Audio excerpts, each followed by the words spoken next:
கட்சியோட ஸ்கோரை இதுல பண்ணலான்ற முயற்சி பண்ணாரு. அது வந்து ரொம்ப தப்பான ஒரு விஷயம். டைரக்டா சொல்றேன், ஜென்சி டிஎம்கே போட்டு வந்திருக்கு. ஆல்ரெடியா இது வந்து முத்திரை குத்திட்டு இருக்காங்க. ஓகே, நீ கேட்ட ஒவ்வொரு கேள்வி என்ன செருப்பால அடிச்ச மாதிரி இருக்கடா. மாதிரி இல்ல, உண்மையிலேயே செருப்பால அடிச்ச. காக்ரோச் ஜனதா பார்ட்டியோட போராட்டம் மிகப்பெரிய அளவில் வெற்றி அடைஞ்சிருச்சு. அது மட்டும் இல்லாமல் அவங்க என்னென்ன கோரிக்கைகள் வச்சாங்களோ 3 கட்ட கோரிக்கைகள்ன்றதை வச்சாங்க, அதுவுமே அக்செப்ட் பண்ணப்பட்டுருச்சு. இது மிகப்பெரிய ஒரு வெற்றியாக ஜென்சியோட ரொம்ப முக்கியமான ஒரு புரட்சியின் தொடக்கமாக இது பார்க்கப்படுது.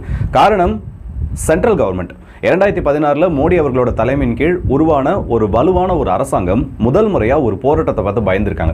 இது வெறும் தொடக்கம் மட்டும்தான். ஏன்னா இதோட இந்த பிரச்சனை முடிஞ்சிருச்சு நம்மளால சொல்ல முடியாது. தொடர்ந்து இதே போன்ற நிகழ்வுகள் நடக்கிறப்போ இதே மாதிரி போராட்டங்கள் மீண்டும் எழக்கூடும். அடுத்த தடவை பாஜகவுக்கு எலெக்ஷன் அவங்க ஃபேஸ் பண்ண போறப்போ மிகப்பெரிய அளவு பிரச்சனைகளையும் இது உருவாக்கும். உண்மையான காக்ரோச் ஜனதா பார்ட்டி, அந்த நல்ல காக்ரோச்சஸ் எல்லாம் ஒரு பக்கம் அந்த போராட்டத்தில் டெல்லியில் மிகப்பெரிய அளவு உலகத்தையே ஈர்த்துட்டு இருக்கப்போ, இங்க உள்ளூர்ல சில விஷ காக்ரோச்சஸ் இருக்கு. அதாவது காக்ரோச் எனும் போர்வையில் நுழைந்த சில போராளிகள், அவங்க பண்ண சில சம்பவங்கள் மற்றும் இதை பற்றின சில செய்திகள் இருக்கு. இதை பற்றி தான் இந்த ஒரு பதிவில் பார்க்க போகிறோம். கொஞ்சம் ஒரு முக்கியமான வீடியோவாக இருக்கும். ஸோ யாரும் ஸ்கிப் பண்ணாமல் பாருங்க. நிறைய விஷயத்தை நம்ம இதில் பேச வேண்டியது இருக்கு. ஸோ தெரிந்த செய்திகள், தெரியாத உண்மைகள். முதல்ல இந்த காக்ரோச் ஜனதா பார்ட்டியோட அந்த போராட்டம் எந்த அளவுக்கு பெருசாக நடந்துச்சுன்றதை பார்ப்போம். கடந்த சில நாட்களாக சோனம் வாங்சோ அவர்கள் ஒரு உண்ணாவிரதத்தில் இருந்து சமீபத்தில் அந்த உண்ணாவிரதத்தை முடிக்கிறார். இப்படி முடிச்சதுக்கு அப்புறமா மத்திய அரசாங்கம் நாடாளுமன்றத்தில் எப்படியாவது இந்த பிரச்சனையை பேசலான்றப்போ எதிர்க்கட்சிகள் யாருக்கும் அது முழு ஒத்துழைப்புன்றது கொடுக்கல. இது இந்தியா முழுக்க இந்த போராட்டம் பரவ ஆரம்பிக்குது. குறிப்பாக சொல்லணும்னா பிஜேபியோட ஸ்ட்ராங் ஜோனாக இருக்கக்கூடிய வடக்கு பகுதிகள், நார்த்தன் இந்தியாவிலையும் இந்த போராட்டம் வேகம் எடுக்க ஆரம்பிக்குது.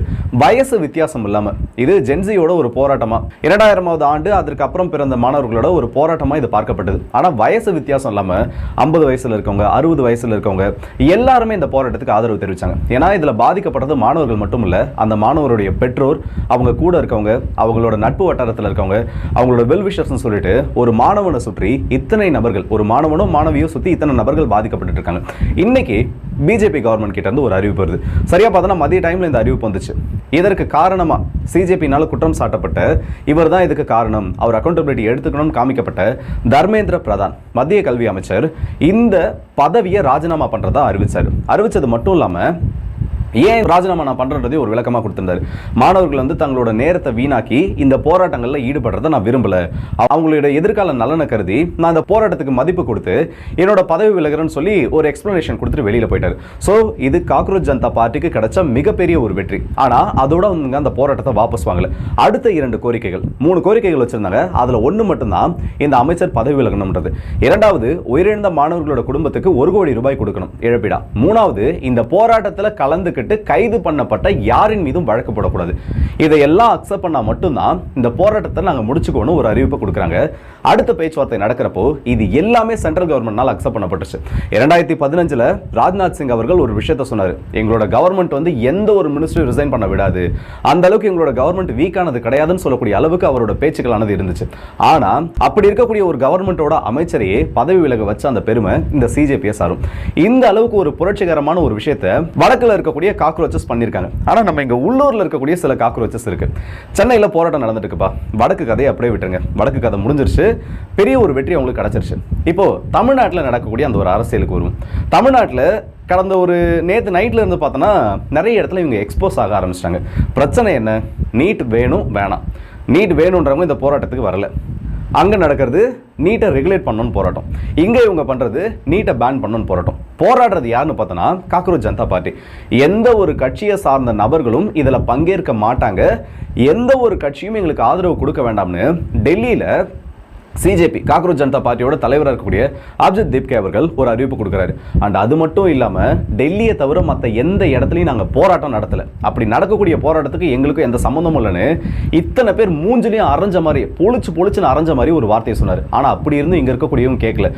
இந்த ஜென்சி டிஎம்கே என்ன பண்ணிட்டாங்கன்னா மாறு விஷயத்தில் ஏன்னா மறு வச்சு அவங்களை கண்டுபிடிக்க முடியாதான்னு கூட்டத்துக்குள்ளே நுழைஞ்சிட்டாங்க. நேற்று தமிழ் திரைகளோட ஒரு முக்கியமான நடிகை அந்த இடத்துல போகிறாங்க. வெற்றிமாறன் அவர்கள் பேசினப்போ ஒரு கான்ட்ரோவர்சியாக மாறிடுது. என்ன பேசியிருக்காருன்னா, இந்த மாதிரி ஜனநாயகம் படம் பார்க்க போனவங்களாம் அவர் ஜோக்கர்ஸ்னு சொன்னதா ஒரு கருத்து வெளியில் வந்திருக்கு.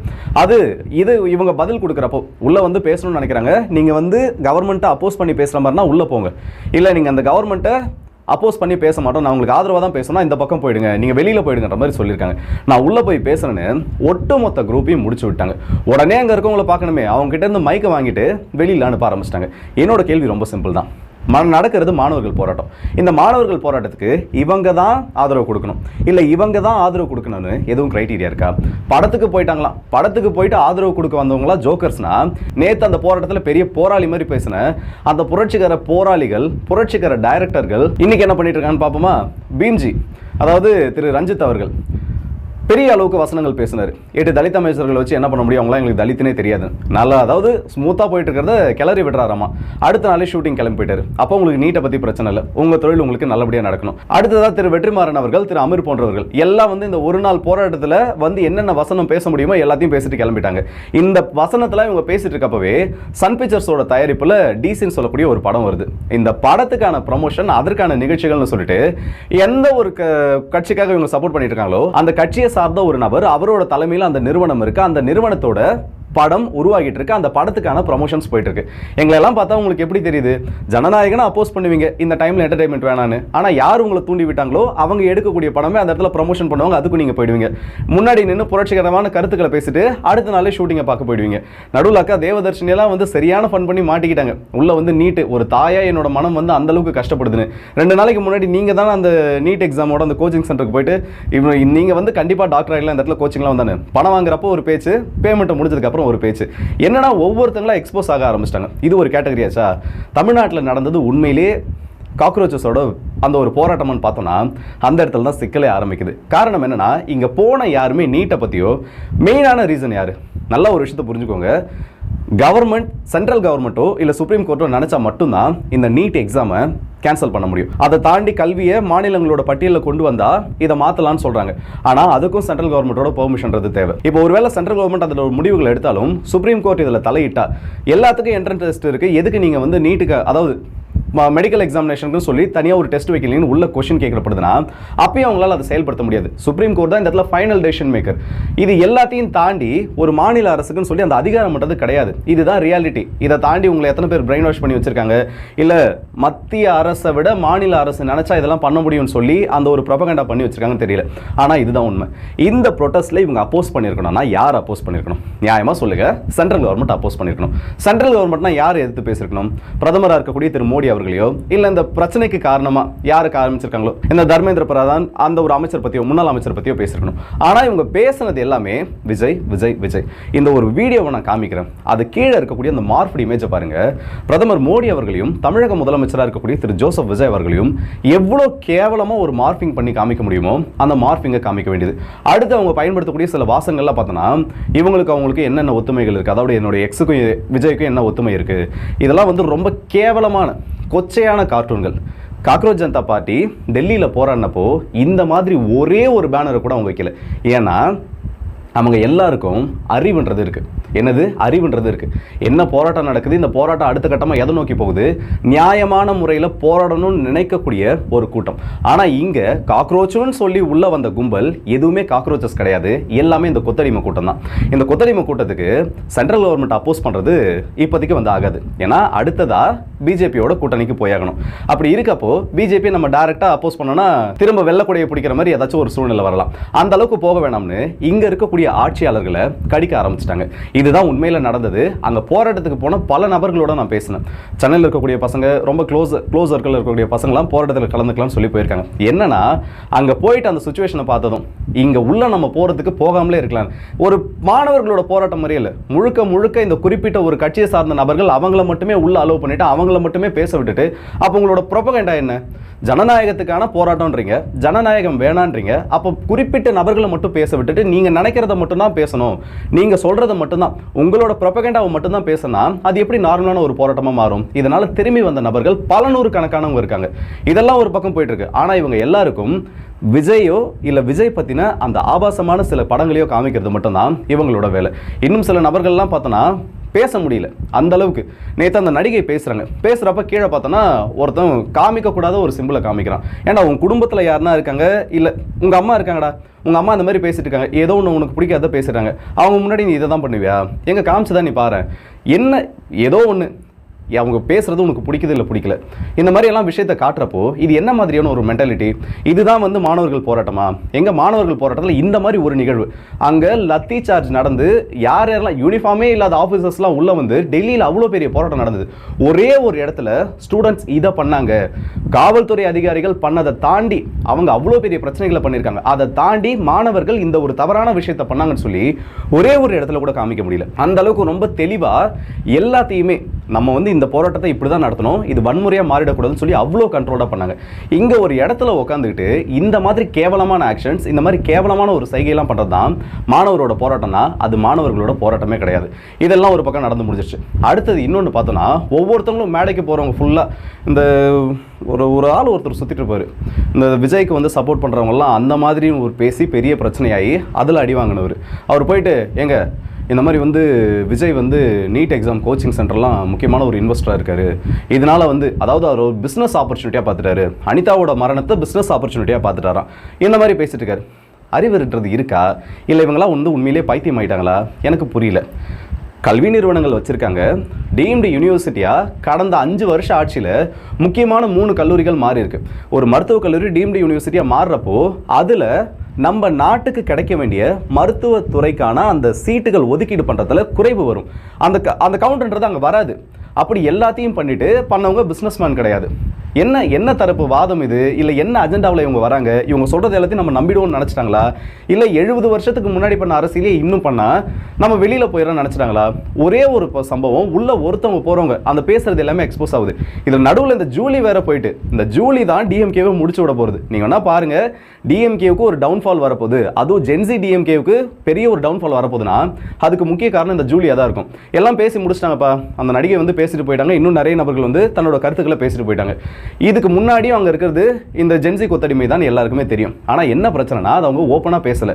சில விஷயங்கள் வைரலாக ஆரம்பிக்குது. போராட்டங்களுக்கு போனவங்க அங்கேருந்து வீடியோ போடுறாங்க. இந்த மாதிரி பார்த்தோன்னா இது வந்து மாணவர்கள் போராட்டமாக நடக்கல, இந்த மாதிரி ஒரு கட்சியை சம்மந்தப்பட்டவங்களே இந்த போராட்டத்தை ஹைஜாக் பண்ணிட்டாங்க, டேக் ஓவர் பண்ணிட்டாங்கன்னு உடனே அங்கே இருக்கவங்களுக்கு கோவம் வந்துருச்சு. ஏன்பா இந்த கட்சி அடையாளத்தெல்லாம் வச்சுட்டு உள்ள வராதீங்க, ஏற்கனவே வந்து நீங்கள் இந்த போராட்டத்துக்கு வந்து ஒரு முத்திரன்றதை குத்திட்டாங்க, நீங்கள் உள்ள வரப்போ இன்னும் பிரச்சனையாக மாறுது. குறிப்பாக அந்த உட்காந்துருக்கான் பாரு அந்த ஒரு குரூப்பு, அந்த ஜென்சி டிஎம்கே குரூப்பை உள்ள விடாதீங்கன்னு சொல்லி ஓப்பனாகவே மூஞ்சலா அடிச்ச மாதிரி பேசிட்டாங்க. நம்ம ஜூலியக்கா முகத்தை பார்க்கணுமே, எடுத்தேன் பாருங்க ஓட்டம், மார்க்கெட்டுன்னு கூட பார்க்கலையே, இன்னைய வரைக்கும் போலீஸ் ட்ரைனிங்கில் கூட யாரும் அந்த அளவுக்கு ஓடுனதில்லைன்னு வந்தாங்க, வெளியில் ஒரு ஆட்டோ பிடிச்சாங்க, கிளம்பிட்டாங்க. எதுக்கு இந்த பழப்பு? அந்த இடத்துல கூட்டத்துக்கு போனீங்கன்னா கூட்டத்தை பற்றி பேசணும், மாணவர்களோட போராட்டம்னா நீட்டை பற்றி பேசணும். அதை விட்டுட்டு இந்த ஜூலி அங்கே போயிட்டு என்ன பண்ணியிருக்குன்னா அங்கேயே நின்று விஜய் கிடைச்சிருக்கு. இதுதான் இந்த போராட்டத்தோட அந்த தன்மையே மாற்றுது. உண்மையிலே சொல்கிறேன், காக்ரோச் ஜனதா பார்ட்டி தமிழகத்தில் எந்த அளவுக்கு இருக்காங்கன்றது எனக்கு தெரியல. ஏன்னா அவங்களோட அஃபிஷியல் அக்கௌண்ட்ஸ்லாம் எடுத்து பார்க்குறப்ப கிட்டத்தட்ட டிஎம்கேவோட ஐடிவிங்கோட இன்னொரு பக்கம் மாதிரி தான் தெரியுது. முதல்ல அது காக்ரோச் ஜனதா பார்ட்டியானே தெரியல, எதை வச்சு அவங்க அந்த பார்ட்டின்னு முடிவு பண்ணுது. அதையும் மீறி மாணவர்கள் உண்மையான நோக்கத்துக்கு அங்கே போராட போனால் நான் சொல்கிறத தான் பேசணும், நான் சொல்கிறத தான் நீங்கள் செய்யணும், எனக்கு பிடிச்ச மாதிரி தான் பேசணும். அதுக்கெல்லாம் இந்த போராட்டம்ன்றது கிடையாது. உண்மையான கருத்துக்களை பேச போகக்கூடிய நபர்கள் கூட இந்த மாதிரி வரவங்க போய் எதுக்கு இவங்க கிட்ட பேசிட்டு விலகி வந்துருவாங்க. நீங்க உங்களோட ஐடியாலஜியை இல்லை உங்களோட ஐடியாவை அந்த கூட்டத்துக்குள்ள திணிக்கிறதுக்கு அந்த கூட்டமானது கிடையாது. இதுதான் அந்த இடத்துல நடந்திருக்கு. கடைசியா பார்த்தோன்னா நம்ம அக்கா அறக்க பறக்க அந்த கூட்டத்தை விட்டு ஓடி வந்தது தான் இந்த இடத்துல ஹைலைட்டா இருக்கு. இன்னும் இதுல ஏகப்பட்ட பேர் எக்ஸ்போஸ் ஆயிட்டாங்க. என்னன்னா எதுவுமே, அதாவது எனக்கு வந்து திமுகவுக்கு சம்மந்தம் கிடையாது, நான் வந்து உண்மையான ஒரு போராளின்னு சொன்னால் அவங்கள கஷ்டப்படுத்துகிற மாதிரி இருக்குது. உண்மையாக போராட்டம் பண்ணவங்க கூட இந்த அளவுக்கு எதுவும் பேச மாட்டாங்க. நியாயமாக வருவாங்க, அவங்க போராடிட்டு அவங்க பாட்டுக்கு அவங்க வேலையை பார்த்துட்டு போவாங்க.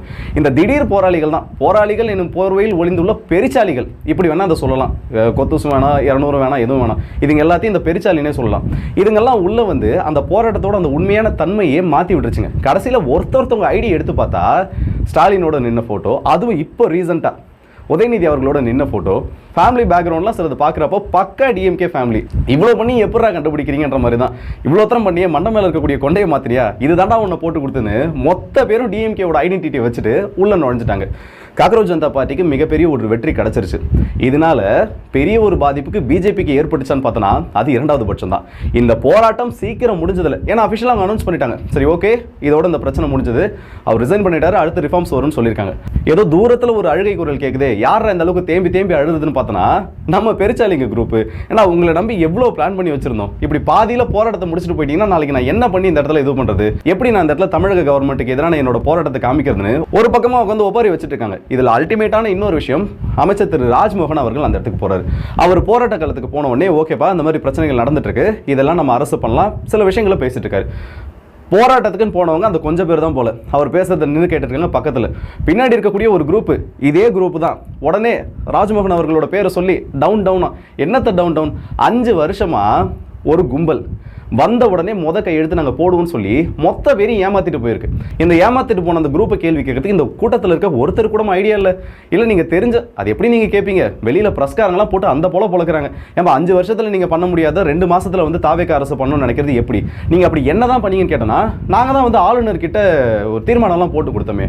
அதாவது ஆளுநர்கிட்ட நீங்கள் ஒரு தீர்மானத்தை கொடுத்து அது இந்திய அரசியலமைப்பு சட்டம் இல்லை அதற்கு அந்த ஜோனை விட்டு வெளியில் இருக்குன்னா அவங்க அதை ரிஜெக்ட் பண்ணுவாங்கன்னு உங்களுக்கு தெரியாது. அதே மீறி அவர் அனுப்பிச்சார்னா அது குடியரசுத் தலைவர்னால ரிஜெக்ட் பண்ணப்படும் உங்களுக்கு தெரியாது. தெரியாமல் நீங்கள் போராட்டம் பண்ணுறதா நினச்சி ஆளுநர்கிட்ட இதெல்லாம் கொடுத்தீங்க. ஏன் இதை நீங்கள் ஆளுநர்கிட்ட கொடுக்கணும்? டேரெக்டாக போயிட்டு சுப்ரீம் கோர்ட்டில் கேஸ் போட்டுருக்கலாம், இல்லை டேரெக்டாக மத்திய அரசுக்கு எதிராக போராட்டம் பண்ணிருக்கலாமே. கடந்த 5 வருஷத்தில் நீட்டுக்கு எதிராக நீட்டை ஒழிக்கணும்னு சொல்லி இந்த திமுக பண்ண போராட்டங்களோட எண்ணிக்கை என்ன? உண்மையிலேயே நீட்டை ஒழிக்கணும்னு இந்த திமுக எடுத்த அந்த முன்னெடுப்புகளோட அந்த லிஸ்ட் எடுத்து பார்த்தோன்னா முழுக்க 0 மட்டும்தான். அரசியலுக்காக மட்டும்தான். ஆளுநருக்கு எதிராக ஆளுநர்லாம் நாங்கள் எப்படி மிரட்டவும் தெரியுமா, அவரை நாங்கள் எப்படி பண்ணுறோம் பாருன்னு சொல்லி முழுக்க அரசியலாக பண்ணது மட்டும்தான் இவங்க பண்ணது. இதை தவிர்த்து இந்த நீட்டை ஒழிக்கிறதுக்கோ இல்லை இந்த நீட்டை விட்டு வெளியில் வரதுக்கோ எதையுமே இவங்க ப்ராப்பராக பண்ணலை. இதை நம்ம சொல்ல போனோம்னு வைங்க, உடனே நீ பிஜேபி சப்போர்ட்ரா, உடனே நீ தாவேக சப்போர்ட்ரா. நீங்கள் பண்ண தப்பை கேட்டால் நீங்கள் அடுத்தவனுக்கு முத்திரை குத்திட்டு, இன்னொரு சில பேர் இருக்காங்க தமிழகத்தில் நாங்கள் இல்லைனா எல்லாருமே பிஜேபிக்கு ஆதரவாக தான் பேசுவாங்க. பார்த்தீங்களா, நாங்கள் தமிழக அரசில் இல்லை, நாங்கள் இப்போ ஆளுங்கட்சியாக இல்லை, உடனே பிஜேபியோட குரலாக பாசிசமாக பாயாசமாக இந்த இடத்துல பேச ஆரம்பிச்சிட்டாங்க. நீங்கள் பிஜேபி எதிர்த்து பேசவே மாட்டீங்களா? 5 வருஷமாக பேசி என்ன பண்ணீங்க? ஒரே கேள்விதான். பிஜேபி எதிர்த்துட்டே இருந்தீங்க. இந்த பிஜேபி எதிர்ப்புனால தமிழகத்துக்கு நீங்க சாதித்து காட்டியது என்ன? இந்த ஒரே ஒரு கேள்வி மட்டும்தான். இந்த கேள்வியோட நான் இந்த வீடியோ முடிச்சுக்கலாம்னு நினைக்கிறேன்.